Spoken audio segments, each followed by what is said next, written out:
How's it going, everybody? Today is kind of a bittersweet day. I'm selling my house, a camper, and gonna go stay at my sister's house for like 1.5 days. And then I'm gonna hit the road and I'm going to go from Nevada, which is where I am now, all the way down to Kentucky. That's entirely across the country. So I'm really excited to get there. I think it's going to be a lot of fun. But I'm also leaving my hometown and all of the friends that I've made over 22 years behind. So that's why it's a little bit bittersweet, but we're getting the car loaded up. I don't have any trucks anymore. It's just going to be me, the dogs, some clothes, guns, and guitars, heading across country. So, yeah, let's do it. It is now 5:30 a.m. I'm just heading out of my hometown, and this starts the adventure. Gonna hop on the interstate, drive for about 6 hours, and visit with some family on the edge of Utah. And I'll see you from there.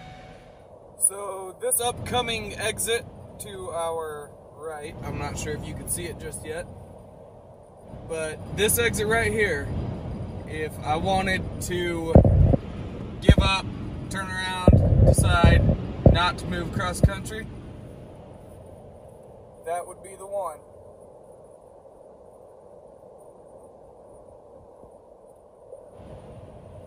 So now that it's a little bit more light out, this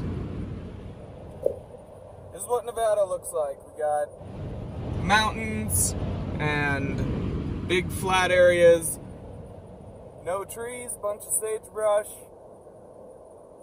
and a gorgeous sunrise.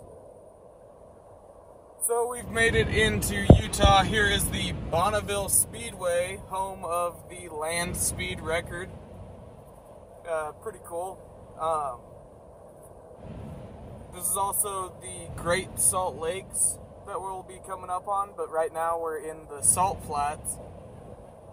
And if you haven't been here and this is your first time seeing them or even hearing of them, it is just miles and miles of flat, salty salt, just for days, man.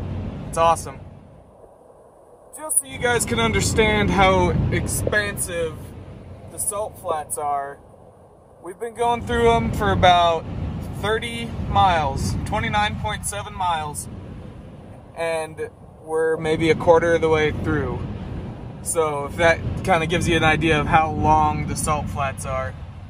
Fun fact, this was the first section of road that I ever drove on where the speed limit was 80. Then it slowly progressed into my hometown of Elko, Nevada. So that's kind of a cool fact. Everyone would speed on this road anyways, so they were like, alright, I guess we'll just bump up the speed limit. So usually there's a lot more traffic in the middle of Salt Lake City. I chose a good time to come through, 9:33, everyone's at work, hardly anyone's commuting, so this is Salt Lake. So in case you're wondering how good a gas mileage a 2015 Ford Focus gets, loaded with easily 1,200 pounds worth of stuff, and that is including me and my 2 dogs. Top left is the trip. We have 270 miles on it. We were averaging 32.1 up some steep hills and canyons. I had 126 miles to go and 127 miles to my destination, so I figured I'd just stop and fill up and give you an update.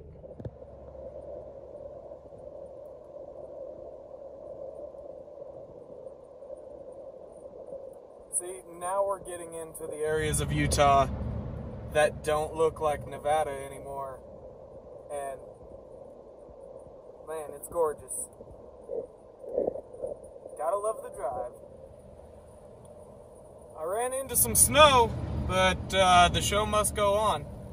So, onward we continue, cruise control off. About to come over a pretty cool looking bridge. I don't know if you're going to be able to see. It's a good ways down to the water. I believe this is called Stanaker Reservoir. Cool little thing to see. Alright, leg 2, day 3 of this trip. At the south side, turn left onto West 500 North. I got snowed in Vernal, Utah. I had to stay an extra day. We just had this random cold snap that got a lot of snow going. So the pass I was gonna take was closed off. But it's open now, so on the road we are. 9:35 a.m. We got about 2 hours till we get where I'm going for my next stop. We are about 20 miles from Dinosaur, Colorado. This is the scenery.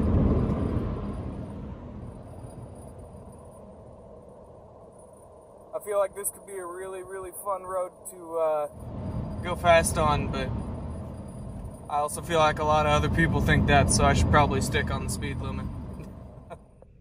And this sign right here is for those of you that don't believe me when I say there's a town called Dinosaur, Colorado. And this is what Rangeley, Colorado looks like. Looks like a pretty nice place. You got some trees. They got a Dollar General, a Come and Go.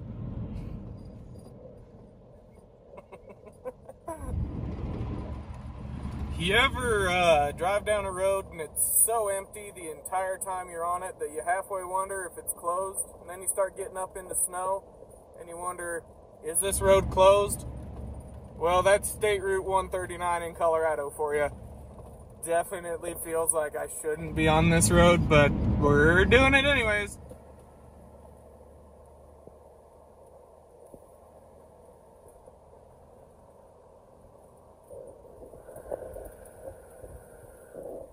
Beautiful. So I just went over Douglas Pass in Colorado, and that has to be one of the most beautiful roads I've ever driven on. Fun, really sharp, twisty turns. Would be really fun on a motorcycle if you know what you're doing. I actually kind of want to drive back up and over, but I have somewhere I have to be. So, but that was really fun, and it was beautiful. I just got out of the snowy area where I could pull over and talk for a second. Douglas Pass in Colorado. You get off of Stegosaurus Freeway, up onto State Route 139, and go over Douglas Pass, and you won't regret that drive. That is a fun road.